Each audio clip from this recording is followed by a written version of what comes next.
I opened the car door to check, found him lying in a pool of blood. I immediately tried to give him CPR, but it didn't work. Then I took out his phone and dialed 911, but because I was so nervous, my asthma flared up. Hello? Are you there? I can barely hear you. Can you hear me? Hello? Facing the police's questions, I couldn't speak. I immediately went back to the car to get my medicine, but my asthma was so severe I collapsed on the ground. I used all my strength to crawl back into the car. I grabbed my inhaler and took 2 quick puffs. Once I felt better, I walked back to him, ready to call for help again. But when I looked around, I saw no one on the street and no cameras. In panic, I drove away from the scene. But I forgot the boy's phone was still in the car. At the red light, the phone kept vibrating. There was a police car next to me. Under the officer's gaze, my whole body trembled. When the light turned green, I hit the gas hard and drove off quickly. Then I went to the river and threw his phone into the water. Back at home, I kept washing my blood-covered hands. I took off all my clothes and put them in the washing machine. When my father came home, I told him what had happened today. After hearing the whole story, my father broke down. My father was a well-known judge in town. Hearing that I had fled the scene, he immediately advised me to turn myself in. Because I was still a minor and had fled due to an asthma attack, he said. In his experience, I'd be out in 5 years. Then he took me to the police station. My father told me to wait in the car while he went ahead to check the situation. When I walked into the police station lobby, I saw a couple holding their heads and crying. They were the dead boy's parents. I recognized the man as the local gang leader. If they found out the hit and run was my son might be killed tomorrow. I instantly changed my mind about turning my son in. Get back in the car.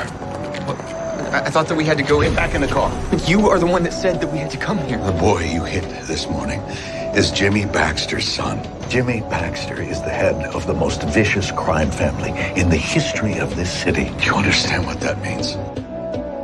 I took my son and left the police station immediately. To protect my son's life, I decided to help him cover up the facts. While I was cleaning my son's blood-stained clothes, the TV was reporting the hit and run. Whoever you are, wherever you are, you should know you will be found. As a judge, I knew how important it was to destroy evidence. I immediately cleaned the blood in the car, then put the clothes in the trunk with stones. But I didn't notice that a blood-stained rag had been grabbed by a dog. I drove to the riverbank and threw the evidence in my hands into the water. Just when I thought everything was fine, a police car suddenly appeared. On the bridge? What the fuck? I had to. Prostate cancer. What's your PSA? Is it over 100? It's 200.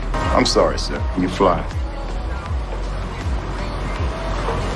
Sorry. Afterward, I went to see my friend Charlie and asked my irregular means. I needed to disappear, Charlie. No questions asked. But it just can't just be sold.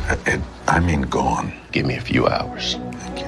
As the police chief, Charlie handled it easily. He made a call and arranged for a black man to destroy my car. After everything was taken care of, I went home and told my son it was all resolved. Meanwhile, Jimmy stood over his son's cold body, vowing to find the killer and avenge him. The next day, I took my son to forge an alibi. At the cafe, I deliberately chatted with the owner, making sure the owner remembered my face and identity. Then I rambled about today's incident to confuse the owner's memory. After that, we went to my wife's grave. When a beggar at the gate asked for money, I intentionally ignored him. At my wife's grave, I explained the purpose of what I was doing. I told my son that every lie has gaps, but people's memories are fallible. I was trying to confuse everyone's memories. I told my son to treat what happened yesterday as if it happened today, so investigators wouldn't find inconsistencies. Alibis fall apart, Adam. I see it all the time. They almost never hold up. If you want to give yourself a fighting chance, it has to be very close to true. Being here, doing Months this. from now, if you're ever asked where you were, what you were doing on October 9th, you'll have the muscle memory of what you did. You won't have to construct the lie because you lived it.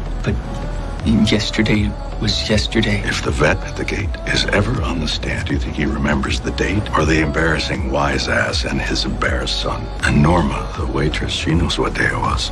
Today is Followed. I didn't expect the black man who handled the car to be stopped by the police for a violation. Soon after I received a call, the missing vehicle had been found. I pretended not to know and went to the station to claim the car. But just as the officer drove it out, the wreckage of the motorcycle suddenly fell off due to a speed bump. What the hell is that?